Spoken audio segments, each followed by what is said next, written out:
Hey everyone, welcome to another LEGO Fan video. I'm your host LEGO Fan, and I do fun LEGO videos at about 10 steps per video, as well as cool Ben 10 videos. If you guys are new, please like, subscribe, ring the bell, do all that YouTube algorithm stuff from down the way. Let's get started. We are on part 5 of 9 of the Ben 10 characters, which I'm calling the set up the Esoterica arc, which it goes for the episodes Prisoner number 775 is missing, Moonstruck, which I forgot to mention in the previous video I realized, The Purge, Simeon Says, Greens from Teknon, Flamekeeper Circle, Double or Nothing, The Perfect Girlfriend, Ultimate Sacrifice, The Winding Gyre, The Mother of All Riddles, and Ben 10 Generator X Heroes United. Those will be all the episodes, not necessarily in that order. They're in release order according to the Ink Tank, which is a really good YouTube channel that gives a nice breakdown of all of what goes on in the episode. But I just do the characters, or at least the characters that are noteworthy in the episodes that they appear in. If they're villains and allies, aliens, it doesn't matter. Even if they have a 5-second cameo, with the exception of events like the very end of the Omniverse. I will just include them. But let's see who we have here today. These are the 10 characters I will cover. You got 10 seconds to guess which one of the characters said the line that I will play. And you have to name them as well. And I'll give a breakdown as to like their species, their powers, their abilities, /abilities, their weaknesses, and where they actually appeared.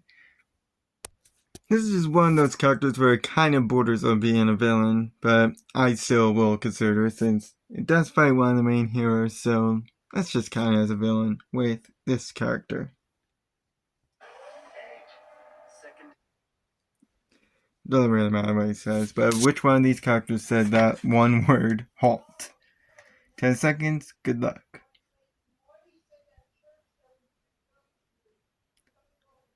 Honestly, based on the characters that we have here, it's kind of narrows it down to like the machines, or machine-esque ones. But guess what, guys? It is not this guy who looks like a machine, or this one who looks like a machine. It's actually this one. This is not really given a name. I called it what he was going to call the secondary defense.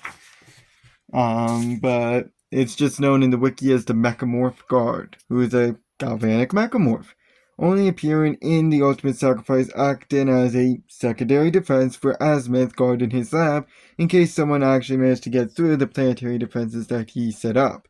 And this Mechamorph Guard fought off Kevin and almost beat him before he was called off by Azimuth after Kevin gave a nice rousing speech about how heroic Ben is and how much of a screw-up Kevin is. So, being a Mechamorph, he has some atypical Mechamorph abilities, plus a few unique ones of his own. Some of his abilities include merging with any type of attack, including vehicles, which improve or destroy. He can even create weapons out of it and control it. He's also shown to be strong and can shoot a laser beam out of his eye, which goes from when he's merged too. He can also make himself a parachute and read online files when hacked into a computer. And when upgraded, he also can make himself spikes or tentacles to deter people away from it, as well as throw things that are part of the thing he controls. He can also form his head and fist in order to fight people. He's also elastic and can launch the upgraded object at someone if it goes fast enough. He can teleport himself through any electronic device that is very strong and is immune to bullets, since it will just be absorbed into him, as well as modify games and control them. He also can fry circuits when in an upgraded item and survive in space, as well as make himself a wave. He can also change his shape into a rope or other aliens or people, which makes him able to wrap around legs, and reform if multiple parts are separate, and upgrade people if they are made of metal or nanites, like Vilgax, which helps improve any weapons they may have or make. But his unique ability, other than the fact that he looks like the world's strangest doormat, is the fact that he can make himself into a ship, which I forgot to include an image of. This ship form can fly and can shoot lasers. He can also increase his size to become even bigger, which is another unique ability of his. But he's vulnerable to electricity since he's, made of metal. He can also be hypnotized, and while he is flexible, there is a limit to this flexibility. He's also vulnerable to magic, and certain beings can resist his influence.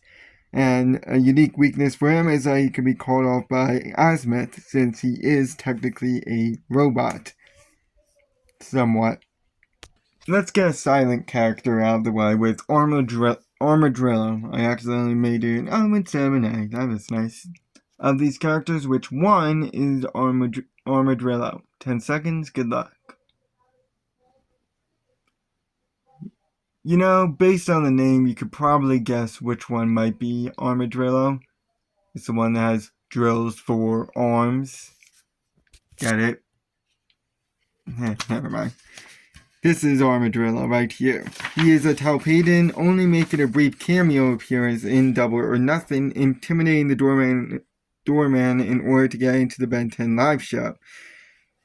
And that's his only appearance. As I said, I do include cameo appearances unless it's something like the Ben 10 Omniverse finale where he's just flashing through multiple different aliens at once. They actually have to do something, which is my main rule for including characters. They actually have to do something significant in the episode for me to include them. So, Armadrillo's abilities including he is very strong and durable, obviously. He can also create, but his main gimmick ability is the fact that he could create shockwaves from his hands, which could damage walls and buildings, as well as do this with his body, like counter vibrations or just his arm. He can also just make the ground shake itself. He could create earthquakes and dig underground to go elsewhere, and is somewhat fast. He can also make his punches stronger by just making his arm like a drill and then just punching. And he can't be contained by mana. But he can be harmed by Ardr's Neos, and that's the only weakness we have right now. There is going to be another weakness when we get to Omniverse, but I'm not including that just yet.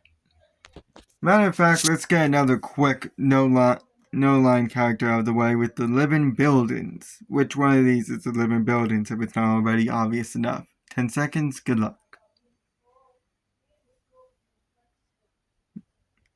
Well, it's kind of obvious which one it is. I really should have given 10 seconds because by second one, you probably should have already figured out that it's this one. I was debating whether or not to include them, but I figured why not, because they do play a part in the episode, even if it is only a small part. But these are the living buildings. They are microchipped, or at least controlled by microchips. I don't know why the wiki says they are microchips. I would just consider them controlled by microchips. There's no real species for them. I wouldn't even say they're their own species because technically they're not even living. But whatever. They only appeared in The Perfect Girlfriend. After Elena caught on to the fact that she was being followed, she decided to animate 3 buildings nearby to attack Kevin, and he managed to take out one, while Ben managed to take out the other 2 as way big when he caught up. So they are huge and have sharp teeth. They are also very durable and strong, but punching straight through them can destroy them fully, but that's kind of easier said than done. You can also just honestly pick them up if you're strong enough, but truth be told, who is strong enough to lift a building? For our last no-line character, we have Water Hazard. So which one of these characters is Water Hazard? 10 seconds, good luck. I probably should have double-checked to make sure that they don't have a first line, because they do have a battle, but I don't think they do. Anyways, Water Hazard is this one right here. So, he is an Orashin. I think that's how I pronounce that. Who only appeared in Double or Nothing, battling swamps, and launched him through a wall before he was frozen by Fridge, to which he changed to another alien, NRG, in order to escape their icy confinement. So he's somewhat quick and can shoot water from his hands and manipulate this water to make weapons like whips, or he could just shoot it out as a single blast. He's also heavily armored and can't be harmed by any bullets or lasers. It's not really armor per se, but it is at least somewhat has the durability of like armor. He can breathe underwater and is pretty strong and is able to absorb moisture from the air around him. He's also pretty quick at times and has some quick reactions, but he can be harmed by severe heat, like he can get burns in other words. He can also be electrocuted and can be wrapped up in Spider Monkey's weapons. Let's cover a character that actually has significance in the episode compared to the other ones that we've covered from this same episode with... This is ridiculous. It's not enough that I've been dragged all the way up here in the dead of night, but now you keep me waiting, Urian, and in the company of these heretics. Bold words, man. Of these characters, which one said that line? 10 seconds, good luck.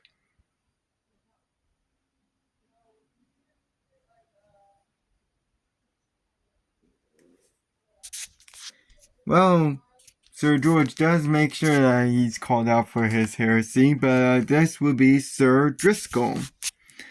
He is a human, actually has some significance in the episode of The Purge, being one of the many factions that showed up at the meeting, pledging loyalty to George, and serving as his right-hand man throughout the entire episode. And actually, he has a little bit more than just that one little cameo scene, where he was the one that actually led the attacks on the aliens, like the raid that was shown in the very last scene, before Ben decided to challenge him to a 1v1 duel, and he lost this duel and decided to retreat to honor the deal.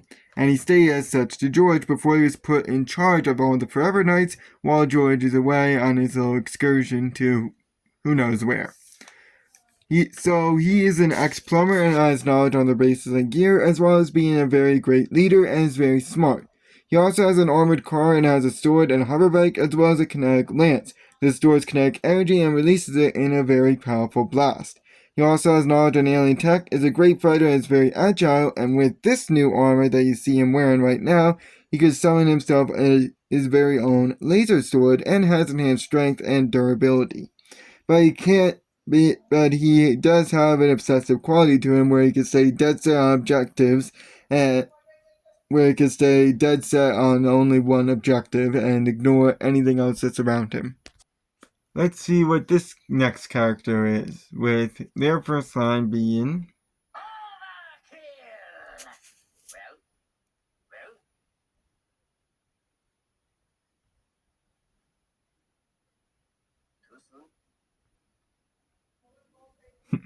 Of these characters, which one said that line? 10 seconds, good luck.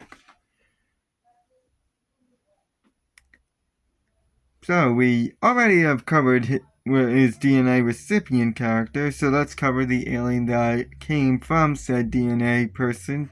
The person, of course, being Prisoner 775.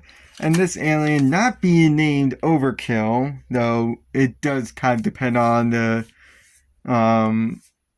version you watch, because I think there are a few Ben 10 places elsewhere that do still call him Overkill, but his actual name is ChamAlien. Got it? Chameleon? But instead it's ChamAlien. He's a Merlin sapien, first appearing in Prisoner 775. Is missing briefly at the end after scanning 775 and joked about the name being Overkill before he walked off screen, and that's it. And then in Flamekeeper's circle, he snuck into Edward's building and managed to get into the elevator to his chambers before he changed back. So he can turn himself invisible and climb up vertically, and is very agile and has enhanced strength. He's also very slippery, which makes it hard to hold him, and can stick himself to surfaces. He also has a retractable stinger tail, sharp claws and teeth, as well as enhanced durability, can walk on all fours, and has enhanced speed. But he can be seen by shadows or through the mana field, as footprints can be tracked, even if he is invisible. Let's see who our next character is. Couldn't help overhearing your situation. Sorry, that was very quick. But of these characters, which one said that line? 10 seconds, good luck. Truth be told, we have been mentioning this guy a lot, especially for weaknesses. Something about his needles? So let's cover the character, this being the character of Argit and our only ally for today. It's unknown what his species is, and first appeared in Greens from Tekadon, paid by Gwen to help her in convincing Vilgax in order to come to Earth and witness what he brought, with both succeeding and resulting in Argit getting paid in assorted jewels and stuff.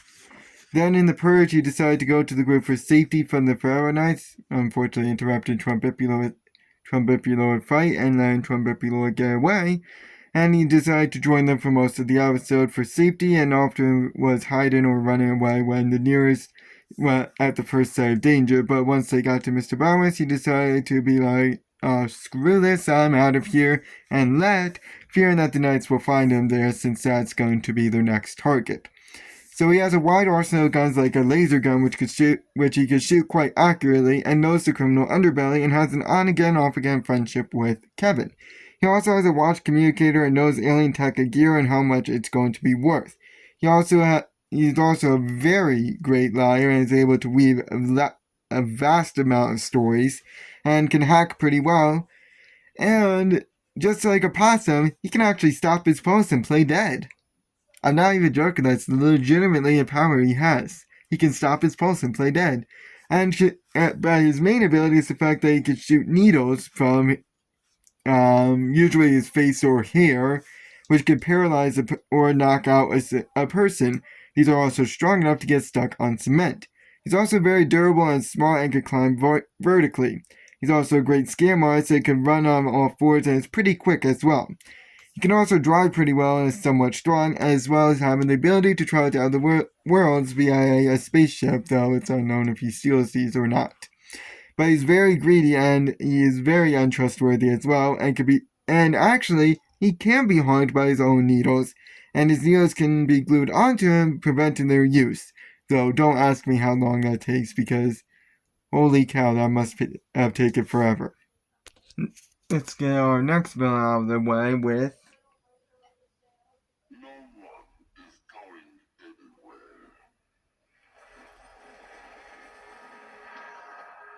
The humans cannot be allowed to leave. of these characters, which one said that line? 10 seconds, good luck. Well, this is going to be an ecological disaster after the events of this episode. But this is what you get when government decide to do one of those typical government things they do in disaster movies. Let's just throw a nuke on it and see what happens. And this is what happens.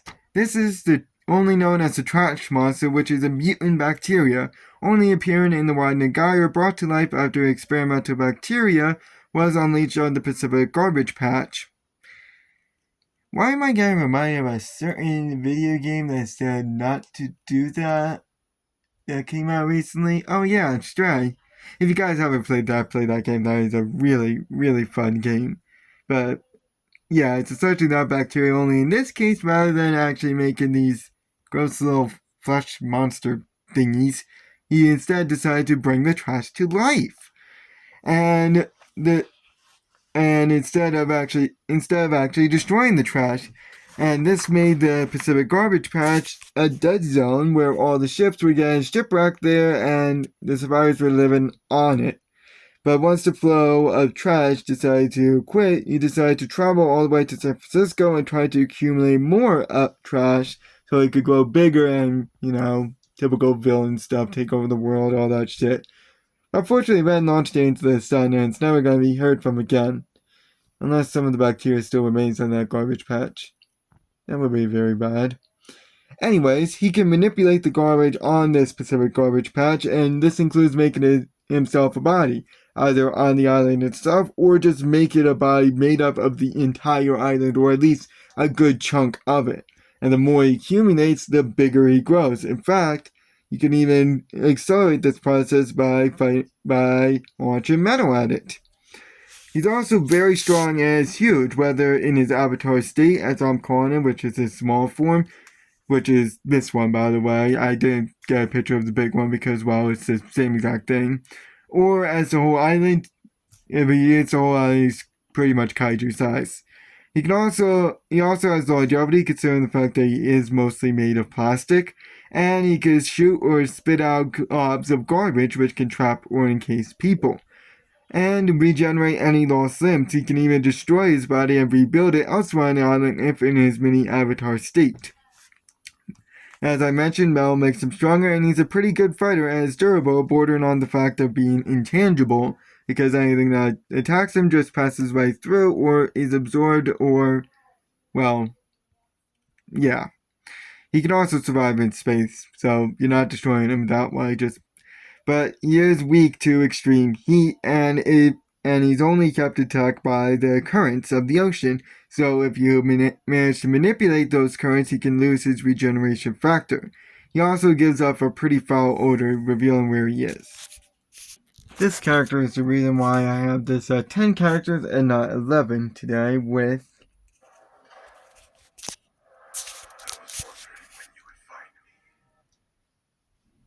Oh god, that is a bad pause. Of these characters, which one said that line? 10 seconds. Good luck. I gotta get out of that. That's just a horrible angle. So I mentioned before how there was someone that was impersonating Dagon, and that character was Vilgax. Well, guess what? We have Vilgax today. And he's a ChamAlien so generous, only appearing in Flamekeeper's circle, where after the final battle in Alien Forest, he became stuck in this form, his true form, and washed ashore, where he was sold to a traveling carnival, and taken by Edwards and the Esoterica eventually.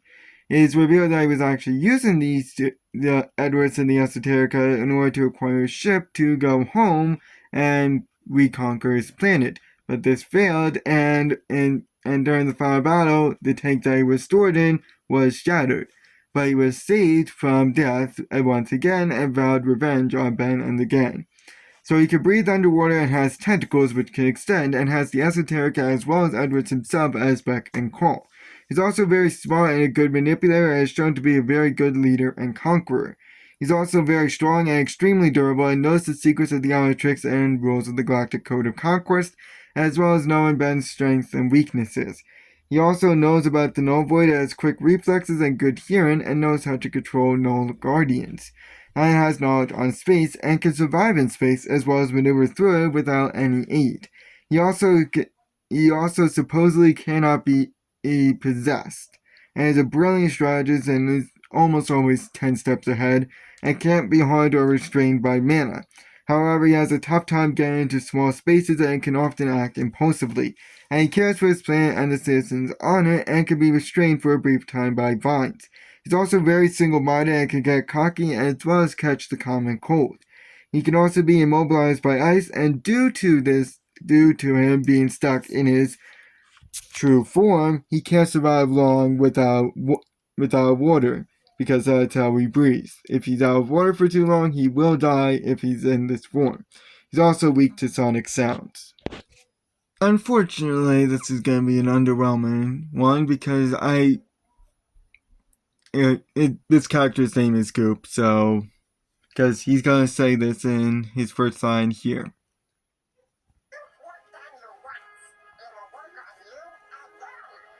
Even still, he'd probably recognize the voice, but this is not going to be a quiz, since you already know the name. There's no other characters left. This is Goop. He's a polymorph, only first appearing in Greens from Tekadon, battling the first Tekadon, but was knocked out at the very start of it after his anti-gravity disc was hit by a windmill. But after he recovered, he continued to fight and distracted long enough for Kevin to destroy it. And then in The Perfect Girlfriend, he entered the warehouse to try to take out Serpent, but instead was captured and nearly separated into his various components. But thankfully, Elena, as Julie, intervened and shut the machine off, which allowed him to change back. So he has some flyability and is very slippery, and his anti-gravity disc can be used as a razor, which can also summon him if the center button is pressed. He can also hide in water and has enhanced agility to the point of being nigh on indestructible, and can regenerate, and if blown up, he can recollect any of its parts that are spread about. He also can enter small cracks, can expand his size, which can act as a cushion, is very strong, can wrap around and tie up a person to the point where he can actually control their movements, and can extend his body to encase a person as an attack or just to capture a person. He can also toss his goo as a projectile and turn his hand into a gun and fire it, making it strong enough to break through metal. He also can make his goo acidic and has an enhanced jump and reform his body to avoid projectiles, as well as reshape his body to other things like being one-eyed to see under cracks, and reform his body into a ball to encase people and carry them to safety. But if his anti-gravity disc is ever interfered with, like knocked away, destroyed, turned off, any sort of thing, he becomes a puddle of goo and is unable to do anything since he is a single-celled organism that cannot work on Earth's gravity. The Omnitrix can also easily be taken from him, and he can be separated into different components in order to actually kill him. I'd like to thank you guys for watching. We'll be going on to part 6 in the next episode. So long.